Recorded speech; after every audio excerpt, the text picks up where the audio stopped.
sure if you're like that you like. Because when you experiment, not only are you might discover something that you're really passionate about, but you're also going to find out a lot of things that you don't like, which is a good thing, because if you never try, you're never going to learn the upside. Part of that is failing fast. Fail fast. The faster you can fail, the faster you know if you're on the right direction. I used to make fun of people who would have like 20 jobs in 3 years. I always thought of myself as a upstanding citizen because I could hold a job for 10 years. One could look at it that way, but one could also look at it as someone that is scared to try new things or doesn't like to get out of his comfort zone. The other thing is that as you're out of school for a little while, the economy has ups and downs. The job market is sometimes really, really good, and sometimes it's terrible.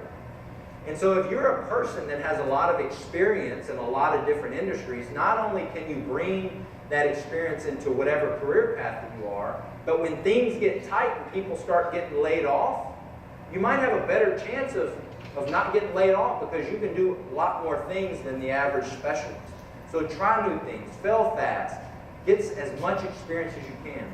Be willing to work for free. Holy smokes! That is not something that I wanted to hear when I was coming up. I thought, my mother can attest to this, I wanted to be paid to mow the yard. I wanted to be paid to take out the trash. I wanted to be paid to do the dishes. I wanted to be paid for everything. Could that be because I was entitled? Maybe. Maybe just like I expected for people to roll out the red carpet for me. But be willing to work for free. There's no better time to work for free than when you're young, before you have a bunch of bills and debt and responsibilities build up. If you have somebody or know somebody that's doing something that you might be interested in, reach out to them.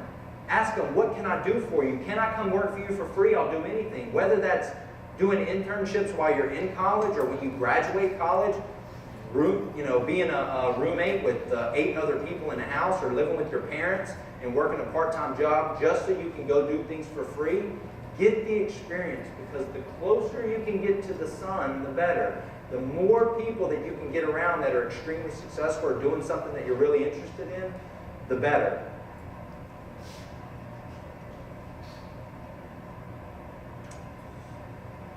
Here's one. Live small.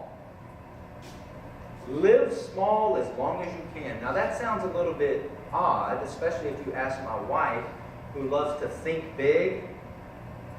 Here's what I mean by live small. I spent so much time thinking about all the things that I wanted. Thinking about all the things I wanted to buy, the type of car I was driving, where I lived, the type of clothes that I had. If you can live small, take on as little debt as possible, keep your bills down. Instead of buying coffee from the coffee shop, brew your own coffee and bring it in a thermos. Bring your lunch to work. Live small. The longer you can keep your bills and expenses down, the more opportunity you have to experiment. Remember I was talking about working for free? One of the greatest jobs I ever had was waiting tables. One of the best paying jobs out there. I could come and go as I please. You could always find somebody to pick up shifts. But if you keep your expenses down, you can do something like wait tables or work for Blend or whatever else you want to do, and spend your time experimenting. Take out as little student loans as possible. Now, here's the thing about that. I'm extremely grateful to Blend because I worked my way through Blend. I would work and pay semester cash until I transferred to A&M, where I took out student loans. But where I live in Philadelphia, there's so many colleges up there. Many of them are private, but these students are coming out of college with $75,000, $100,000, $200,000 in student loan debt. And the career path that they want to go into, they'll never make more than $60,000 a year. Now, $60,000 is a lot of money. But if your student loan payment is $2,000, how much pressure do you think that that's going to put on you? On top of wanting to buy a new car and start a family and buy a house. If you've got all that pressure on you, it doesn't give you very many options.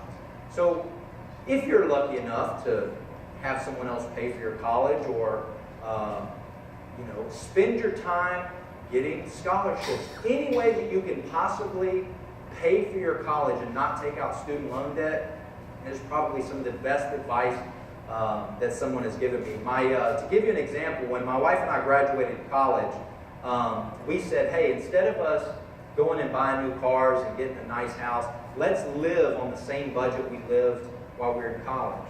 So I brought my lunch to work every day, and I brewed my Starbucks coffee and put it in the thermos, while all my friends that I was working with was going out to eat for lunch every day. We paid off $25,000 of student loan debt in 9 months. I saved up $8,000 cash to buy a wedding ring for my wife, which luckily she said yes. Could have had something to do with the ring. Over the next 2 years, we paid off another $30,000 in student loan debt.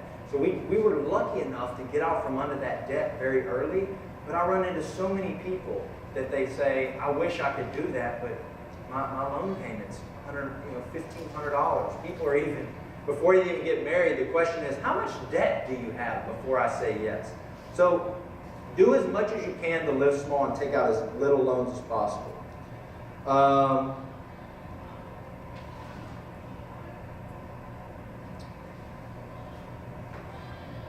Here's a good one. Now, understand, some of my opinions are 100% biased. And by some, I mean all are 100% biased. Learn to sell. Learn to sell. I don't care if you want to be in sales, but at least learn to sell. Because I would argue that every single person in this room is a salesperson. You're either selling me on yes, or I'm selling you on no. You're either selling the committee or the higher-ups on why you're right, or they're selling you on why you're wrong. If you can learn to sell, even if it's the most uncomfortable thing that you can think of doing, that is going to be skills that you can take into whatever path you go, whether you're in administration, whether you're a doctor or a nurse, whether you're in agriculture. Learn to sell. One of the best skills that you could ever learn. Triple down on your strengths. Instead of worrying so much about what you're not good at and trying to do better, triple down on your strengths. When you think of the same idea or concept about picking something you're interested in, how many people want to work on something they're not good at? But if you think of what you are good at, that gives you energy. That's fun. So triple down on your strengths. Don't worry about your weaknesses. When you get into business or into the professional world, hopefully you can outsource your weaknesses. Focus on your strengths. It's a lot better. It's a lot more fun. This is probably one of the most, this is the most impactful things that I ever did in my life. Study abroad. If you have an opportunity to study abroad, take it. This stemmed from me not being a very good Spanish student. Remember I told you I cheated my way through high school? I attempted to take Spanish 1 twice here at Glenn. I would always make it halfway through. I would have an A or a B halfway through, and then all of a sudden my grades would go into the pits. And that's because I couldn't carry through all the stuff and remember all the stuff that I was supposed to learn at the beginning of the semester, so I ended up dropping it. So I knew I wanted to go to a Spanish-speaking country, and instead of taking Spanish 1 and 2 here, 3 and 4 abroad, I did all 14 hours abroad. And one thing that I did that I don't necessarily recommend it for everybody, but it was right for me, instead of going with my school, which means a group of Glenn students or a group of A&M students or a group of people that is from your area, instead of all going down and doing a study abroad together, I went solo. I went by myself. I went to three different language institutes in 5 countries. It was part of the reason why it was the greatest experience of my life. It was the first time I got some real perspective on what it's like to live in America. And I'll tell you what happened. I was driving down the highway, and I was staying with a lady who I was living with, and I looked up, and on the side of this cliff looked like a junkyard. And I said, "Oh, what is that? Is that the dump?" She says, "No, that's the shanty town."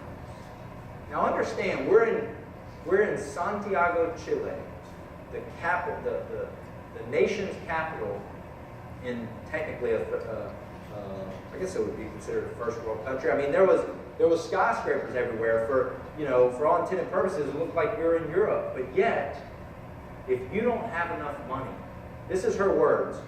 She said, if you're working and you get injured and you can't pay your bills, they kick you out of your house, you and your family. And if you have nowhere to live, you go up to the shanty town and you find an empty place, and then you build a shelter around you. And I said, well, what about disability insurance? What about welfare? She says to me, we don't have that here. That's like the realization of how grateful I am, how beneficial we are to even whatever your life situation is. Even our poorest people in America have it better than 95% of the rest of the world. I'm not saying that you should be grateful, but I'm saying that it could always be worse. In my job, I'm in and out of, I'm in flooring sales, and I'm in and out of West Philly, where Will Smith was born and raised. Remember that one? And I go in these houses, and these are loving families, but they have plastic furniture. And I don't mean furniture with plastic on it, I mean plastic yard furniture. And they're sitting down for dinner, and their dinner is hot dogs with ketchup. And I don't mean hot dogs with buns, I'm saying hot dogs only with ketchup. And their fingers crossed that they can afford some new flooring. Everything is about perspective. A mentor told me, he said, the answer is always to do more for others, not less. So whatever you've got to do to keep perspective and remain grateful, do it. Study abroad was super impactful for me. Don't skip semesters in math. How many of you are good at math? I'll tell you what, if you skip a semester, let me rephrase. If I skipped the semester in math, I couldn't remember what I did, so I'd end up having to take the class over again. So from the time I started in 2002 with my remedial classes, and I took 3 of them, I went all 3 remedial classes, Algebra 1, all the way through Calculus 2. If you're not good at math, don't skip semesters. If you are good at math, I'm a little resentful. Let's see. My curve strategy. Anybody have a curve strategy in here? Any students? Here's my curve strategy. My goal was not to make an A in class. My goal was to be in the top 10 or 15% of my class. Because my theory was, being that I was a non-traditional student, a little older, all these youngsters, 18, 19, 20-year-olds, would go out and party, and they wouldn't study as much. So if I could be at the front end of that class, front end of that curve, when the professor, if he had to, curved, I would curve up to an A or curve up to a B. Now, in college, that's a great strategy, but in life, there is no curves. If you get let go, they don't consider your mortgage or your family. They don't consider where you come from. If things get tight, there's not a whole lot of curve left when you get out of college. So use it for what it is. I'm going to say a couple of quick things and wrap up.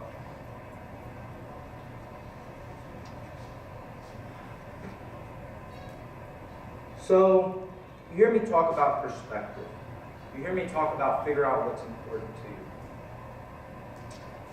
You hear me talk about, maybe I haven't said it yet, but life is tough, especially as you get older. Relationships, keeping your marriage together, raising children, being able to set a path of the type of life that you want professionally. Going with the ups and downs of layoffs and economy, and who's in the White House, and what's going on in our society. Life is tough.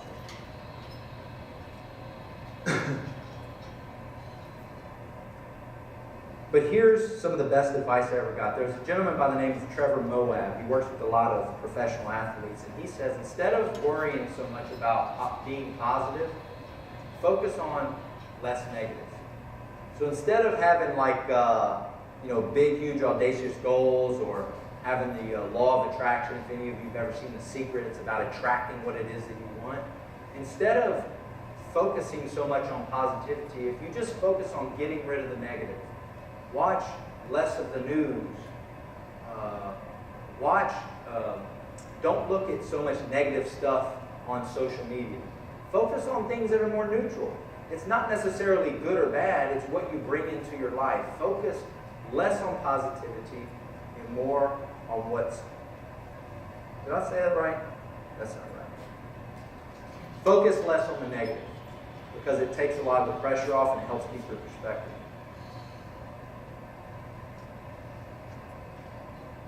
This is a fun one. My wife likes this one. If you want things to change, change you. Let me explain. Whether it was when I was getting in trouble as a youngster, or while I was in college, and I was blaming, let's say, my parents or my professors or my situation, or my wife, I have a tendency to blame others for my situation. And when my wife and I are not getting along, she's telling me, if you would have just done it this way, we wouldn't be having this argument. And I would say, no. If you would have done it this way, we wouldn't be in an argument. But the reality is the only thing that I have the ability to change is me. And if I change me, you must change in order to deal with me. What I mean by that is, when it comes to relationships, if you've got somebody that you're arguing with, or that pushes your buttons, or you don't get along with, the instinct